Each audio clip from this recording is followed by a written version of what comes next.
Alors je pense que tout le monde, un jour, a eu peur de rester coincé dans un ascenseur. Mais imaginez un instant, pour une raison ou une autre, que vous y restiez bloqué 7 jours. Et évidemment sans être préparé à une telle situation. Alors approchez-vous mes gardons rouges, je vais vous montrer les effets que cet enfermement effrayant peut avoir sur vous. Genre on va voir les dangers immédiats en cas de panne, on verra aussi les choses à ne surtout pas faire dans une telle situation. On va vérifier aussi si les grands clichés sur les pannes d'ascenseur sont vrais et je vous montrerai de quelle façon vous allez pouvoir morfler toujours plus, jour après jour. On commence directement avec le moment où l'ascenseur se bloque. Alors déjà, à votre avis, qu'est-ce qui est rayé, rouge et blanc et qui monte et qui descend? Un pénis. Non, merde, il faut pas, non. Bon, en fait, c'est super simple, c'est juste notre cobaye, Gustave, qui est dans un ascenseur. Enfin, sauf si l'ascenseur tombe en panne. Et là, pas de bol, c'est exactement ce qui se produit. C'est vraiment étonnant. L'ascenseur, où il y a notre cobaye, commence à monter. Et tout à coup, on entend un bruit bizarre et là, il s'arrête. Les portes ne s'ouvrent pas, les boutons ne fonctionnent plus. Pas de chance, notre cobaye Gustave devait aller à sa banque. Et en vrai, en fait, il en serait pas là s'il utilisait Trade Republic, qui est le sponsor de la vidéo, c'est quand même fou. En fait, Trade Republic, c'est la plus grande plateforme d'épargne en Europe. Ils ont déjà plus de 4 millions d'utilisateurs dans 17 pays européens. Et le principe, c'est que chacun puisse créer de la richesse de façon simple, sécurisée et gratuite. Et même dans un ascenseur en panne, comme Gustave, tout à fait. Et en fait, la nouveauté 2024, c'est la Mirror Card. Vous voyez, c'est celle-là. En fait, c'est une carte bancaire pour simplifier à la fois l'épargne, l'investissement et les dépenses. Et là, le premier avantage, c'est un SafeBack de 1%. Ce qui fait que à chaque fois que vous payez avec cette carte, Trade Republic vous rend 1% du montant. Et l'argent est automatiquement réinvesti dans le plan d'épargne de votre choix. Et ce qui fait qu'au bout d'une année, à utiliser leur carte, ça peut aller très très vite. Et deuxième avantage, les retraits sont gratuits et illimités dans le monde entier à partir de 100 balles. Donc c'est parfait pour voyager, si bien sûr Gustave finit par sortir vivant de cet ascenseur, bien entendu. Ça, j'avoue que c'est pas gagné encore. Il va mourir. Et en plus, pour les transactions en dehors de la zone euro, il n'y a aucun frais de change supplémentaire. Et surtout, vous avez des taux d'intérêt très intéressants sur l'argent que vous ne dépensez pas et qui vous sont versés tous les mois. Alors évidemment, la Mirror Card, donc celle-là, elle fonctionne pour les paiements en ligne sans contact et pour retirer aussi au distributeur. Alors la carte physique, celle-là, elle est à 50 balles, mais la carte virtuelle est gratuite et il n'y a pas de frais mensuels. Bref, si vous voulez en profiter, un peu comme Gustave après, s'il sort vivant bien sûr, eh bien utilisez le lien en description. Et merci à Trade Republic. Et nous retournons quand même un petit peu à nos histoires de panne d'ascenseur. En vrai, mine de rien, chaque année en France, on compte 1,5 million de pannes d'ascenseur. Ça fait quand même à peu près 4000 pannes par jour. En vrai, c'est quand même pas rien, quoi. Et dans l'eau, ça arrive même à des célébrités. Par exemple, l'actrice Selena Gomez en 2016, qui était venue pour la Fashion Week de Paris. Open the door like that. C'était même aussi arrivé à l'acteur Jason Momoa, l'acteur d'Aquaman notamment, et lui c'était en 2019 au Canada, où il s'était retrouvé coincé dans un ascenseur avec des amis à lui et son chien, un berger allemand. Donc ils étaient clairement un peu à l'étroit. Heureusement, ils avaient de quoi manger et boire sur eux en attendant d'être libérés. I'm hungry! Yo, I'm hungry! Et il y a même eu des gens qui se sont retrouvés coincés dans un ascenseur le jour de leur mariage. C'est le cas par exemple de Melissa Roger en 2018 ou même de Victoria et Panav en 2023. Autrement dit, en fait, c'est un accident qui se produit assez fréquemment. Du coup, ça peut vraiment arriver à tout le monde et n'importe quand.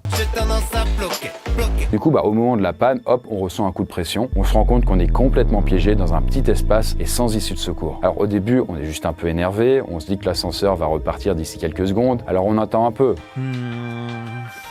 Et là, c'est exactement ce que se dit notre cobaye, qui est loin de s'imaginer qu'il va rester ici 7 jours. D'ailleurs, dès la prochaine étape, on va voir les effets que ça va produire sur son petit cerveau. Parce qu'en fait, en vrai, il y a plein de raisons pour lesquelles un ascenseur, il peut tomber en panne. En vrai, en général, c'est parce qu'il commence à être usé, qu'il est mal entretenu. Et après, la panne peut aussi être provoquée par une grosse connerie. Comme par exemple ce gosse là en Chine, qui s'est retrouvé coincé dans l'ascenseur après avoir pissé sur les boutons. Vraiment coincé. Oh merde! Oh, c'est con ça! Mais cela dit, s'il y a un incendie là, ne prenez surtout pas l'ascenseur. En fait, les flammes peuvent couper le courant et l'ascenseur tombe alors directement en panne. Et si vous êtes dedans, le feu et les fumées vont vous rattraper et vont vous zigouiller quoi.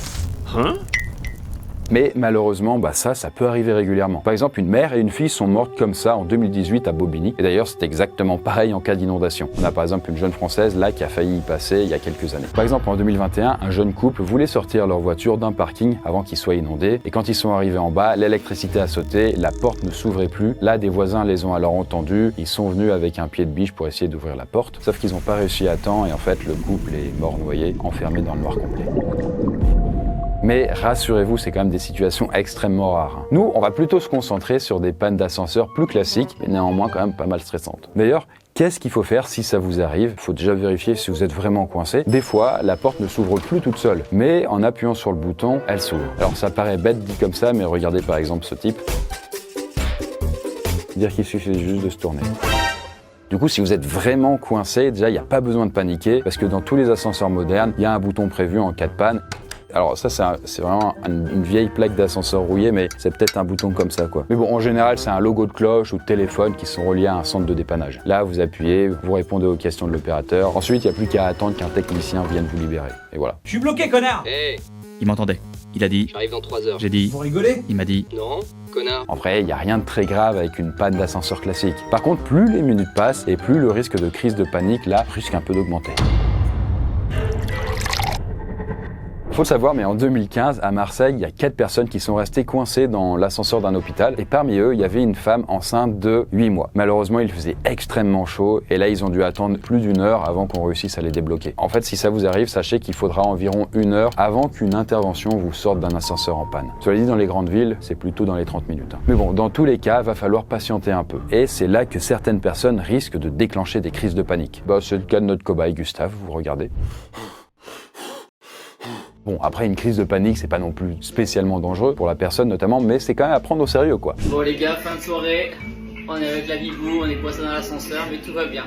Les secours arrivent bientôt, on arrive, on s'en occupe, on gère. Bon, du coup, après, selon les gens, les symptômes peuvent pas mal varier. Souvent, vous transpirez, votre cœur bat plus vite, votre tension monte, vous tremblez, vous pouvez hyperventiler, donc respirer trop vite avec la sensation d'étouffer. Certaines personnes ont aussi la bouche sèche, ont envie de vomir, ou peut-être l'impression de devenir dingue. Et dans le pire des cas, vous risquez de vous évanouir. Et en fait, c'est là le plus dangereux parce que vous risquez de vous blesser en tombant, quoi. Pour éviter d'en arriver là, il y a des services de santé qui ont établi une liste de quelques conseils. Déjà, respirez calmement et profondément. Ensuite, concentrez-vous sur quelque chose qui n'est pas menaçant. Par exemple, un objet que vous avez sur vous, ou bien repensez à un souvenir agréable. Pour canaliser votre esprit sur autre chose, d'oublier l'ascenseur et cette situation un peu chiante. Et surtout, ne pensez pas aux problèmes qui vous attendent si vous restez coincé peut-être plus qu'1 heure, quoi. Bon, par contre, si vous êtes claustrophobe, là, c'est peut-être une autre affaire. En fait, faut savoir, mais dans le monde, il y a à peu près 1 personne sur 20 qui est atteinte de claustrophobie, donc en vrai, c'est quand même pas rien, quoi. Elles ont peur des petites pièces et des endroits très serrés et fermés, comme une grotte, un tunnel. Comme un ascenseur, par exemple. D'ailleurs, il y a certaines personnes qui ont spécifiquement la phobie de l'ascenseur. On appelle ça d'ailleurs l'ascensumophobie. Et du coup, elles peuvent carrément refuser une offre d'emploi si ça implique de prendre l'ascenseur. Qu'autant dire que les gratte-ciel, pour eux, c'est mort, quoi. Bon, en tout cas, que vous ayez des phobies ou non, il y a des choses à ne surtout pas faire si vous restez coincé dans un ascenseur. Alors déjà, premièrement, oubliez les scènes de films où il y a les acteurs qui sortent par une trappe directement dans le plafond. En fait, dans la réalité, cette trappe, elle est réservée à l'équipe de maintenance et elle est fermée de l'extérieur. En plus, vous risquez de prendre un coup de jus en sortant par là parce qu'il y a des câbles de partout. Dans tous les cas, vous n'aurez hélas nulle part où aller. En tout cas avec cette trappe-là. Et vous êtes plus en danger à l'extérieur qu'à l'intérieur de la cabine. Et n'essayez pas non plus de sauter ou de tout défoncer comme ce mec-là. Le pompier parvient enfin à ouvrir la porte. Curieusement, l'homme a le visage en sang, mais ce n'est pas tout. L'homme a cassé les lampes, arraché les fils électriques et décoré la cabine avec son propre sang. Et surtout, comme je le disais au début, n'essayez surtout pas de sortir vous-même de l'ascenseur s'il se bloque entre 2 étages. En 2014, il y a une ado de 15 ans qui a failli mourir comme ça à Épinay-sur-Seine. L'ascenseur était en réparation, mais il n'y avait pas d'écriteau pour l'indiquer. La jeune fille est montée dans l'ascenseur, sauf qu'il s'est bloqué entre 2 étages. Elle a essayé de sortir quand l'ascenseur a redémarré. Elle avait le haut du corps à l'extérieur et le reste à l'intérieur. La jeune fille s'est retrouvée la tête complètement écrasée. Heureusement qu'il y avait quelqu'un à ce moment-là qui a réussi à pousser la fille à l'intérieur. Les pompiers ont dit qu'elle aurait pu être décapitée.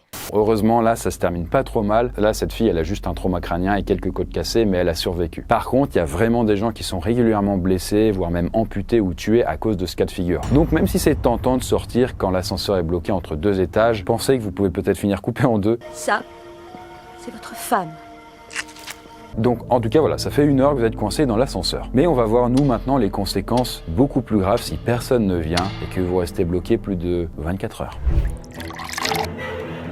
Bon, imaginons que vous êtes vraiment quand même très malchanceux. Là, il n'y a pas de bouton d'urgence ou alors il est pété, personne ne répond dans l'interphone de l'ascenseur. Vous avez essayé aussi d'appeler avec votre téléphone portable, le numéro indiqué dans la cabine. Vous avez aussi essayé d'appeler les pompiers, de contacter un proche, mais il n'y a pas de réseau parce que vous êtes dans une petite cage de Faraday et vous n'avez plus non plus de batterie. Donc vous criez pour appeler à l'aide, vous tapez contre les parois. C'est ça, tape mon grand, tape, ça te fera du bien. Ouais. Sauf que personne ne vient à votre secours. Résultat, vous passez plus de 24 heures dans la cabine d'ascenseur. Alors c'est quand même une situation improbable, hein, détendez-vous. Pourtant, c'était arrivé à Nicolas White en 99. C'était un Américain qui bossait au 43e étage d'une grande tour à New York. Et un vendredi soir, alors qu'il travaille tard, Nicolas descend fumer une cigarette. Sauf que là, l'ascenseur s'arrête brusquement entre 2 étages. Là, il appuie alors sur le bouton d'alarme, mais personne ne répond. Et comme on est en 99, il n'y a pas encore de téléphone portable. Et au final, il va rester bloqué 41 heures dans cet ascenseur. Tout sera filmé par des caméras de surveillance. Bon, au début, on le voit appuyer plein de fois sur le bouton, puis il essaie d'entrouvrir les portes. Mais là, il se trouve face à un mur. Donc, il se met à tourner en rond, il joue avec ce qu'il trouve dans ses poches, il essaie de dormir, il se met dans plein de positions possibles. C'est un peu un lion en cage, quoi. Et c'est en même temps l'occasion pour lui de vraiment refaire un point sur sa vie, parce qu'il en a un grand besoin, je sais pas. Mais bon, en vrai, c'est un peu comme Gustave, qui est coincé lui aussi depuis 24 heures. Et comme Nicolas, personne ne s'inquiète de sa disparition. Vraiment, tout le monde s'en fout, quoi. Il y a personne qui l'attend à la maison, ça n'inquiète personne, quoi. Morale de l'histoire, évitez de faire des heures sup, ne fumez pas et ne prenez pas l'ascenseur du boulot le vendredi soir. Cela dit, vous allez voir qu'on peut rester bien plus longtemps en vrai avec d'autres circonstances.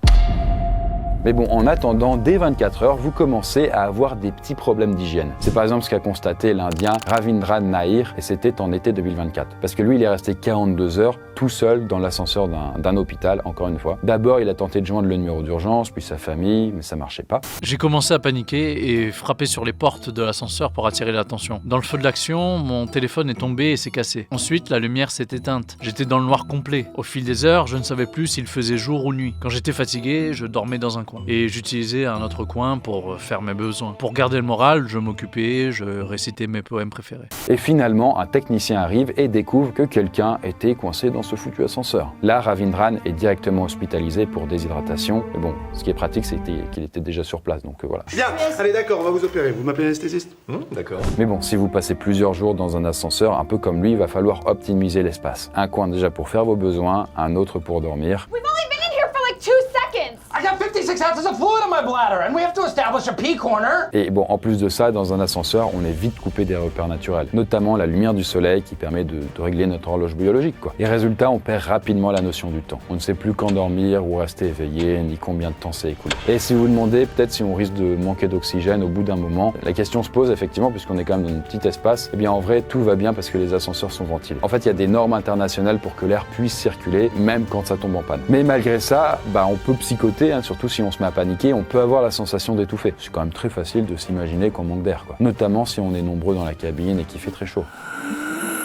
Alors c'était arrivé à Nice en 2019 où 6 personnes sont restées coincées dans un ascenseur d'un parking souterrain. En attendant le technicien, on avait de plus en plus de mal à respirer. On a sorti un couteau suisse pour essayer d'entrouvrir la porte et laisser l'air rentrer, mais ça n'a pas fait de différence. Heureusement, des SDF ont entendu et nous sont venus en aide. Ils ont réussi à élargir l'espace en y glissant un poteau, ce qui nous a donné un peu d'air. Mais si ça peut vous rassurer, personne n'est mort d'un manque d'oxygène dans un ascenseur. Sauf au cas d'incendie, mais ça c'est autre chose. Par contre, on va maintenant parler des dangers qui peuvent bel et bien devenir mortels. Alors en 2005, il y a un livreur de restaurant new-yorkais qui disparaît mystérieusement lors d'une livraison. Là, au début, on se dit, putain, le salaud, il a piqué la livraison, il a bouffé pour lui. Pas du tout! En fait, la police fouille tout le quartier à sa recherche, ils inspectent 800 appartements, ils font même carrément venir des chiens renifleurs, ils envoient des plongeurs fouiller la rivière à la recherche de son corps. Pendant tout ce temps, en fait, le livreur était simplement coincé dans un ascenseur. Et on l'a retrouvé 80 heures plus tard, extrêmement assoiffé et déshydraté. Et c'est complètement fou que la police, en fait, ne l'ait pas retrouvé avant. Et en fait, c'est un peu le même cas pour notre cobaye Gustave, qui lui aussi est coincé depuis maintenant 3 jours, seul dans son ascenseur. Alors de base, bien sûr, il pensait que ça allait durer 1 heure maximum. Mais maintenant, là, il commence vraiment à penser que personne ne va le retrouver et qu'il va mourir ici. Oh là, je suis bloqué. Et c'était clairement le cauchemar qu'avait vécu une jeune fille de 18 ans. J'étais en France il y a presque 20 ans, quoi. Parce qu'un matin, en allant chercher du pain, elle se retrouve prisonnière de l'ascenseur de son immeuble. Là, son père part à sa recherche, il fouille les hôpitaux, les gares, il fait aussi les lignes des métros. Il s'attend à tout moment à recevoir un appel de la police qui lui annonce que sa fille est retrouvée morte. Mais finalement, ce sont les dépanneurs qui la retrouve 4 jours et 3 nuits plus tard. J'ai eu soif, faim et froid, mais au moins il y avait un peu de lumière. Je jouais avec mes chaussures, je réfléchissais, je dormais beaucoup. Je suis passée par plein de stades. L'incompréhension, l'espoir, la peur de mourir. Ce qui m'a fait tenir, c'est que j'étais sûre qu'on allait venir me délivrer. Bon là, la jeune fille est très affaiblie, elle est engourdie par le froid, elle est en état de choc. Et là, elle est hospitalisée pour être réhydratée et nourrie. Et ça tombe bien parce qu'au bout de 3 jours, notre cobaye Gustave est gravement déshydraté et il dort de plus en plus. D'ailleurs, vous le savez, mais on dit souvent que le corps humain ne peut pas survivre plus de 3 jours sans boire d'eau. Alors, en réalité, ça peut durer un peu plus dans certaines circonstances. Et là, du coup, comme cette fille, elle avait beaucoup dormi, donc son corps fonctionnait au ralenti. Et puis, comme il faisait froid, elle a quasiment pas transpiré, donc moins de perte hydrique. Et puis, comme elle avait rien à bouffer, ce qui est là aussi un avantage dans ce cas de figure. Car, en fait, mine de rien, mais le fait de manger et de digérer ensuite, ça va consommer de l'eau à notre corps. Et là, on verra qu'après 7 jours coincés dans une cabine, ces petits détails vont faire toute la différence. Mais je vous en dis pas plus. Après, vous pouvez aussi avoir un petit peu de chance dans votre malchance. Comme par exemple la sœur Margaret Guéry. C'était une religieuse de 85 ans qui a survécu presque 4 jours coincée et oubliée de tous dans un ascenseur. Mais en fouillant son sac, elle trouve des bâtonnets de céleri et un peu d'eau. Alors, il n'y a pas de quoi faire une paella non plus, mais c'est suffisant pour survivre. Et du coup, elle est quand même maligne, elle va les rationner pour faire durer le plaisir le plus longtemps possible. Et en vrai, ça va lui permettre de tenir jusqu'à ce qu'on la retrouve enfin. D'ailleurs, au Japon, il y a certains ascenseurs qui sont même équipés de kits de survie. Ils peuvent avoir un siège, un petit peu d'eau, de la nourriture, des mini-toilettes, mais malheureusement, tout le monde n'a pas la chance d'avoir de l'eau à boire dans un ascenseur. Par exemple, en Ouzbékistan, une factrice, elle était restée coincée lors de sa tournée en 2023, et quand elle est retrouvée 3 jours plus tard, hélas pour elle, c'est trop tard, parce qu'elle est déjà morte de soif. Je pense que vous avez déjà tous connu la sensation d'avoir soif, mais c'est peut-être pas vraiment la même soif que quelqu'un qui n'a pas bu pendant 3 jours. Parce qu'au bout de plusieurs jours, votre peau devient froide, bleuâtre, et quand on la pince, elle reste pliée pendant plusieurs secondes. Votre respiration devient aussi plus rapide, vos yeux et votre langue sont secs. Vous avez envie de dormir, vous avez mal à la tête. Vous finissez aussi par avoir des vertiges, par vous évanouir, voire même par tomber dans le coma. Et là, je rappelle que boire son urine n'est pas une très bonne idée. En fait, ça peut même provoquer l'effet inverse en accélérant la déshydratation. Dans certaines situations, ça peut peut-être faire gagner un tout petit peu de temps. Mais bon, heureusement, notre cobaye Gustave fouille ses affaires et là, il trouve un petit peu d'eau. C'est un petit peu comme le cas de sœur Margaret avec ses bâtonnets de céleri. Et du coup, il boit lentement pour réhabituer son corps. On va voir si, grâce à cette bouteille d'eau, ça va lui permettre de tenir jusqu'à 7 jours coincé dans l'ascenseur. Parlons un petit peu de record du monde. Et déjà, ça se passe sur l'île de Chypre, et c'était le 28 décembre 1987. On a une grand-mère de 76 ans qui sort faire ses courses, mais alors qu'elle retourne à son appartement, là, l'ascenseur se bloque.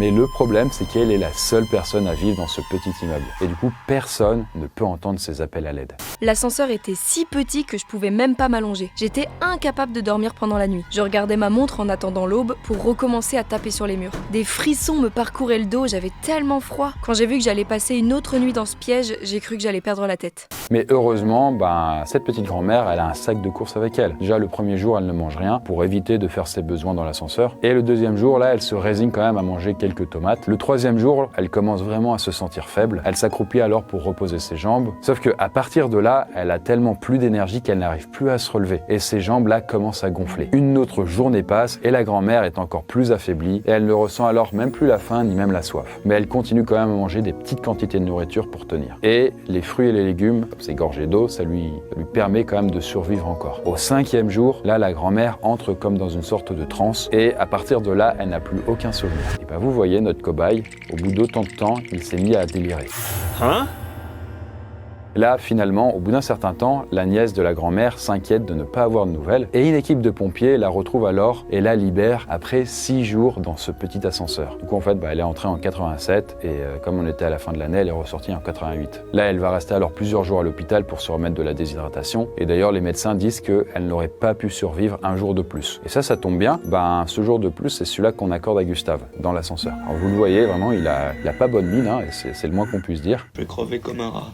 Mais bon, en tout cas là, il est dans un état de déshydratation vraiment sévère. Il n'a plus rien à manger depuis des jours, il n'a rien bu, son stock d'eau a été épuisé, il n'a même plus l'énergie de se lever. Et d'ailleurs, d'après le Guinness World Record, la petite grand-mère qu'on a vue, c'est elle qui détient le record de temps bloqué dans un ascenseur. Mais malheureusement, il y a un autre record qui, lui, est un peu plus sombre. Et pour ça, il faut aller en Chine, il y a quelques années, où là, on a 2 techniciens qui sont appelés un beau jour pour inspecter un ascenseur qui a l'air défectueux. Ils constatent alors que la cabine était bloquée entre le 10e et le 11e étage d'un immeuble. l'immeuble. Là, les techniciens vont sur place et ils crient depuis le 11e étage pour savoir s'il y a quelqu'un qui est resté bloqué à l'intérieur. Ils n'entendent pas de réponse, alors bon, ils coupent l'alimentation électrique et ils repartent. Là, c'est les vacances de fin d'année, du coup ils vont tranquillement fêter le Nouvel An chinois. Comme vous le savez, ça dure très longtemps le Nouvel An chinois. Ils reviennent un mois plus tard et ils découvrent alors le corps d'une femme de 43 ans qui est morte dans l'ascenseur.